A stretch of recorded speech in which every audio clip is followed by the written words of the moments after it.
ذکر وہ ہے کہ گزشتہ بھی آپ نے حدیث مبارک سنی، مسند امام احمد بن حنبل میں ہے کہ جس وقت یہ ذکر ہوتا تھا، اللہ کا نام آتا تھا، اور جب صحابہ یعنی اجتماعی شکل میں ٹوگیدر گیدرنگ میں جب یہ ذکر ہوتا تھا تو اس کی لذت سے اس طرح جھومتے تھے کہ جس طریقہ سے ہوا آئے تو درخت جھومتے. آپ نے ونڈ تو دیکھی ہے، ونڈ جب ونڈ آتی ہے، ہوا آتی ہے تو درخت جھومتے ہیں، لیکن ان کے جھومنے کا وزن برابر ہوتا ہے، سب ایک طرف جھومتے ہیں. جب ذکر کی لذت آنی شروع ہو جائے، ذکر کی لذت آنی شروع ہو جائے تو پھر اس جھومے بغیر سرور نہیں آتا. اور یہ جھومنا بھی لذت میں جھومنا بھی یہ صحابہ کی سنت. اور جب امام شرف الدین بصیری رحمۃ اللہ تعالی علیہ وہ خواب میں رسول اللہ صلی اللہ علیہ وسلم نے اپنا دیدار دیا تو خواب میں انہوں نے قصیدہ شریف سنایا کہ جس کے عوض میں حضور نے انعام کے طور پر اپنی چادر مبارک عطا فرمائی، جو کہ جب بیدار ہوئے تو ان کے پاس موجود تھی. سبحان اللہ. رسول اللہ صلی اللہ علیہ وسلم ایسی بات نہیں کہ خواب کی بات ہے تو خواب میں آپ نے خواب میں مٹھائی کھائی اور اس کے بعد آپ کے پاس کچھ بھی نہیں، بھوک نہیں بھری، کھانا کھا رہے تھے تو بوٹھے تو بھوکے نہیں.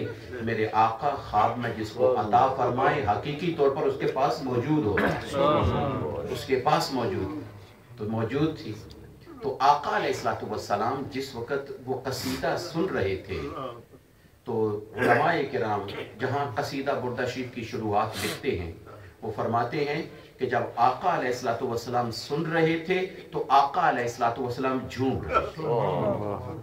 قصیدہ مبارک سن بھی رہے تھے اور جھوم رہے تھے. گویا کہ کبھی سن کے جھومو اور کبھی سنا کے جھومو، کبھی حضور کی سنت پہ عمل کرو اور کبھی صحابہ کے طریقے پر چلو، دونوں طریقوں پر. اور اللہ ہو تو ہے ہی ایسا کہ اس سے ضرب بھی لگتی ہے، جھومتے بھی ہیں اور اس سے دل کی صفائی بھی ہوتی ہے.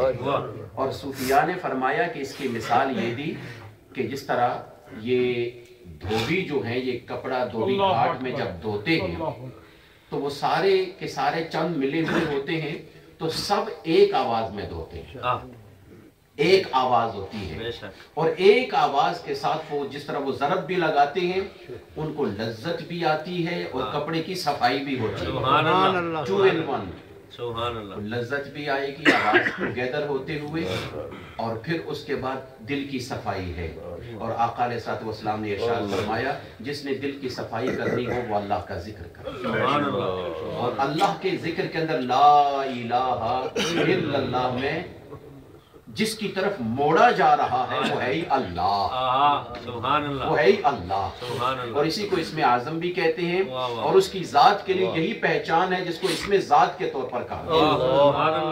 وگرنہ وہ ناموں کا محتاج نہیں ہے، ناموں کا محتاج نہیں، لیکن نام بھی ایسا رکھا جو کسی اور کا ہے اللہ. تو توجہ کے ساتھ آپ جس وقت اس کا نور تصور میں سامنے کرو اور کہو وہ اللہ، وہ اللہ ہے جو مالک ہے، جو خالق ہے، جو رازق ہے، جو مجھے زندگی دینے والا ہے، جو یہاں تک جس نے مجھے یہاں تک پہنچایا اور جس نے مجھے ذلتوں رسوائیوں سے محفوظ رکھا. اور میرا اللہ اور بھی کرم فرمائے گا اور آئندہ بھی زندگی میری اسی طرح سمود گزرتی چلی جائے گی. جیسے آج آپ نے حدیث مبارک سن لی کہ جس کے 40 سال ہو جائیں اس کو کیا ملتا ہے، جس کے 50 سال ہو جائیں، جس کے 60 سال 90 سال تک تو آپ نے آج سن لی حدیث مبارک. کتنا بڑا مقام ہے.